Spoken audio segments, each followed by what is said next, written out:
ओम नमो नारायण। ओम नमो भगवते वासुदेवाय विश्वेश्वराय आदि पुरुष परंपरा अखिलेश पुरुषाय नमो नमः। स्वागत है आप सभी का आपके अपने चैनल विमला की भक्ति में। भगवान की कृपा से आप सभी जने बहुत अच्छे होंगे। आज हम बात करेंगे देवशयनी एकादशी के बारे में। हिंदू धर्म में एकादशी का महत्वपूर्ण स्थान रहता है। वर्ष में कुल 24 एकादशियां होती है, लेकिन जब अधिक मास होता है या मलमास होता है तब इनकी संख्या बढ़कर 26 हो जाती है। आषाढ़ मास के शुक्ल पक्ष की एकादशी तिथि को देवशयनी एकादशी कहते हैं। कहीं कहीं इस तिथि को पद्मनाभ एकादशी के नाम से भी जाना जाता है। सूर्य के मिथुन राशि में आने पर ये एकादशी आती है। इसी दिन से चतुर्मास का आरंभ माना जाता है। इस दिन से भगवान श्री हरि विष्णु क्षीर सागर में शयन करते हैं और फिर लगभग 4 माह बाद तुला राशि में सूर्य के जाने पर उन्हें उठाया जाता है। उस दिन को देवोत्थानी एकादशी कहा जाता है। इस बीच के अंतराल को ही चतुर्मास कहते हैं। इसके बारे में एक पौराणिक संदर्भ है। पुराणों में वर्णन आता है कि भगवान विष्णु इस दिन से 4 मास पर्यंत पाताल में राजा बलि के द्वार पर निवास करके कार्तिक शुक्ल एकादशी को लौटते हैं। इसी प्रयोजन से इस दिन को देवशयनी तथा कार्तिक शुक्ल एकादशी को प्रबोधिनी एकादशी कहते हैं। इस काल में यज्ञोपवीत संस्कार, विवाह, दीक्षा ग्रहण, यज्ञ, गृह प्रवेश, गोदान, प्रतिष्ठा एवं जितने भी शुभ कर्म हैं वे सभी नहीं होते हैं। भविष्य पुराण, पद्म पुराण तथा श्रीमद् भागवत पुराण के अनुसार हरिशयन को योग निद्रा कहा जाता है। संस्कृत में धार्मिक साहित्य अनुसार हरि शब्द का शब्द सूर्य, वायु, विष्णु आदि अनेक अर्थों में प्रयुक्त है। हरिशयन का तात्पर्य इन 4 माह में बादल और वर्षा के कारण सूर्य चंद्रमा का तेज क्षीण हो जाना उनके शयन का ही द्योतक होता है। इस समय में पित्त स्वरूप अग्नि की गति शांत हो जाने के कारण शरीरगत शक्ति क्षीण हो या सो जाती है। आधुनिक युग में वैज्ञानिकों ने भी खोजा है कि चतुर्मास मुख्यतः वर्षा ऋतु में विविध प्रकार के कीटाणु अर्थात सूक्ष्म रोग जंतु उत्पन्न हो जाते हैं। जल की बहुलता और सूर्य तेज का भूमि पर अति अल्प प्राप्त होना ही इसका कारण है। धार्मिक शास्त्रों के अनुसार आषाढ़ पक्ष शुक्ल पक्ष में एकादशी तिथि को शंखासुर दैत्य मारा गया, अतः उसी दिन से आरंभ करके भगवान 4 मास तक क्षीर समुद्र में शयन करते हैं और कार्तिक शुक्ल एकादशी को जागते हैं। पुराण के अनुसार यह भी कहा गया है कि भगवान हरि ने वामन रूप में दैत्य बलि के यज्ञ में 3 पग दान के रूप में दान मांगा था। भगवान ने पहले पग में संपूर्ण पृथ्वी, आकाश और सभी दिशाओं को ढक लिया। अगले पग में संपूर्ण स्वर्गलोक ले लिया। तीसरे पग में बलि ने अपने आप को समर्पित करते हुए सिर पर पग रखने को कहा। इस प्रकार के दान से भगवान ने प्रसन्न होकर पाताल लोक का अधिपति बना दिया और कहा, वर मांगो। बलि ने वर मांगते हुए कहा कि भगवान आप मेरे महल में नित्य रहें। बलि के बंधन में बंधा देख उनकी भार्या लक्ष्मी ने बलि को भाई बना लिया और भगवान से बलि को वचन से मुक्त करने का अनुरोध किया।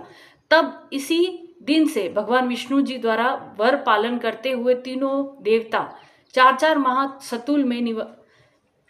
सूतल में निवास करते हैं। विष्णु देवशयनी एकादशी से एकादशी तक, शिवजी महाशिवरात्रि तक और ब्रह्मा जी शिवरात्रि से देवशयनी एकादशी तक निवास करते हैं।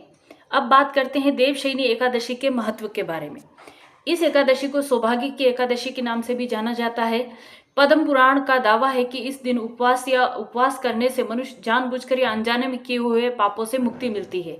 इस दिन पूरे मन और नियम से पूजा करने से महिलाओं की मोक्ष की प्राप्ति होती है। ब्रह्मवेत्ता पुराण के अनुसार देवशयनी एकादशी का व्रत करने से सभी मनोकामनाएं पूर्ण होती है। शास्त्रों के अनुसार चतुर्मास में 16 संस्कारों का आदेश नहीं है।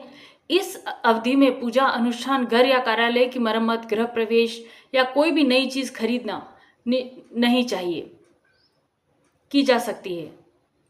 विधि देवशयनी एकादशी व्रत विधि: एकादशी को प्रातःकाल उठें, इसके बाद घर की साफ सफाई तथा नित्य क्रम से निवृत्त हो जाएं।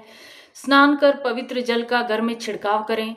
घर के पूजन स्थल अथवा किसी भी पवित्र स्थल पर प्रभु श्री हरि विष्णु की सोने, चांदी, तांबे अथवा पीतल की मूर्ति की स्थापना करें। तत्पश्चात उसका षोडोपचार सहित पूजन करें। इसके बाद भगवान विष्णु को पीताम्बर आदि से विभूषित करें। तत्पश्चात व्रत कथा सुननी चाहिए। इसके बाद आरती कर प्रसाद वितरण करें। अंत में सफेद चादर से अंत में सफ़ेद चादर से उनको आप ढक दें दिन, ठीक है। सफ़ेद चादर से तकिए से वाले पलंग पर श्री विष्णु को शयन कराना चाहिए। व्यक्ति को इन 4 महीनों के लिए अपनी रुचि अथवा अभीष्ट के अनुसार नित्य व्यवहार के पदार्थों का त्याग और ग्रहण करें।